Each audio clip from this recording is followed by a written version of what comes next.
예림 단장 칼럼입니다. 기독교의 핵심 진리에 대해서 함께 나누고 있는데요. 다시 말하면 기독교 교리에 대해서 교리 공부를 하고 있는 겁니다. 좀 어려운 부분도 있고 좀 쉬운 부분도 있을 것입니다. 제가 되도록이면 짧게 끊어서 진행을 하는데요. 어떤 교리는 끊어서 하면 그 핵심을, 그 뜻을 바로 전달하지 못해서 길게 하는 경우가 있었는데, 어제와 같은 경우죠.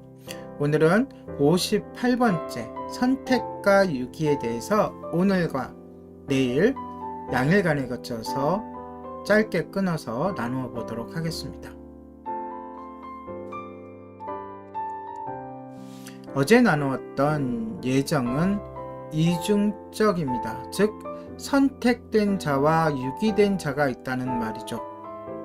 이 이중적 예정론을 피하는 유일한 방법은 하나님께서 모든 사람을 선택하셨다고 보거나 하나님께서 아무도 선택하거나 유기되도록 예정하지 않았다고 보는 겁니다.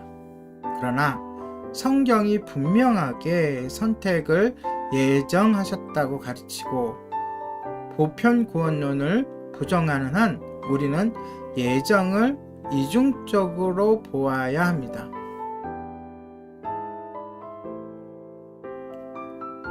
쉽게 말해서 예정론에는 선택과 유기 두 가지가 포함되어 있다는 거죠.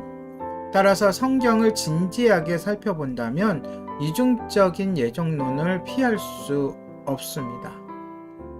이제 차근차근히 살펴보도록 하겠습니다.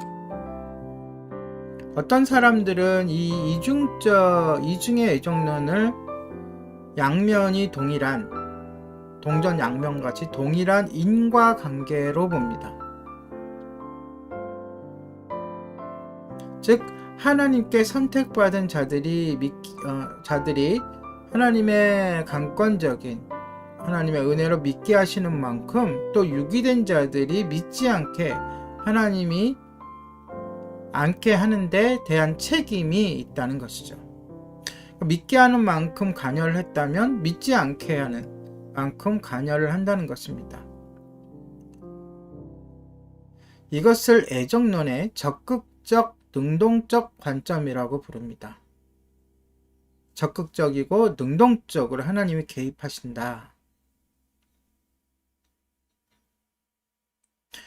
이 예정론의 적극적 능동적 관점은 하나님께서 말 그대로 적극적 능동적으로 선택받은 자들의 삶에 개입하셔서 그들의 마음속에 은혜가 역사하게 하시고 그들에게 믿음을 가져다 주신다고 가르칩니다.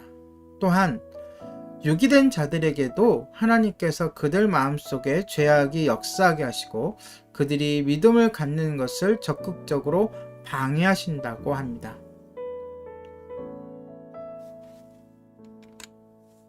이러한 견해는 초칼뱅주의라고 불리곤 합니다. 왜냐하면 이러한 관점이 칼빈 또는 루터 그리고 다른 개혁주의자들의 견해를 넘어서기 때문입니다. 그러나 이중적 예정론을 보는 개혁적인 관점은 적극적, 소극적 형입니다. 저희가 믿는 예정론의 선택과 유기는 선택에 있어서는 적극적으로 개입하시고 유기에 있어서는 소극적으로 행하신다는 것이죠. 가만히 있는 것이 것 또한 행동이라면 그렇다는 것입니다. 선택받은 자들의 경우 하나님께서는 적극적이고 능동적으로 그들의 영혼의 은혜가 역사하도록 그들이 구원에 이르는 믿음을 갖도록 개입하십니다. 심지어 그 믿음조차도 성령님께서 심어주시는 거죠. 주님은 선택받은 자들을 일방적으로 거듭나게 하시고 그들의 보증을 확증하십니다. 반면 유기된 자들의 경우 하나님은 그들에게 죄악이 역사하게 하시거나 그들의 믿음을 방해하지는 않습니다. 말 그대로 육이라는 단어에 맞는 그러한 포지션을 가지신다는 거죠. 다만 그들에게 개입하지 않으시고 그들을 자신들의 죄악된 뜻 가운데 버려두시는 거죠. 이 관점에서는 하나님의 행하심에 양면 동일한 인과관계가 없습니다. 즉 하나님이 선택받은 자들에게 행하시는 것과 유기된 자들에게 행하시는 것에는 불균형이 있는 것입니다. 이것이 하나님의 뜻이고 성경이 가르치는 바입니다. 그러나 거기에는 공정한 근본 원리가 있습니다. 바로 하나님의 개입을 받지 않는 유기된 자들은 궁극적으로 멸망의 길을 가게 됩니다. 그리고 그들의 파멸은 선택받은 자들의 궁극적인 구원과 마찬가지로 분명하고 확실합니다.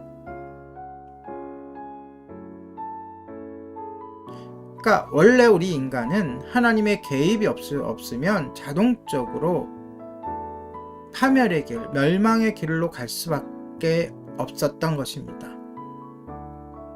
그러므로 선택된 자들은 하나님이 개입하셔서 하나님의 뜻대로 적극적으로, 그리고 유기된 자들은 소극적인, 다시 말해 그대로 내버려 두시는 하나님의 모습을 보게 됩니다. 이것이 바로 선택과 유기에 있어서 하나님의 불균형입니다. 네, 그 뒷얘기는 내일 이어서 하도록 하겠습니다. 오늘의 예림단장 칼럼이었습니다.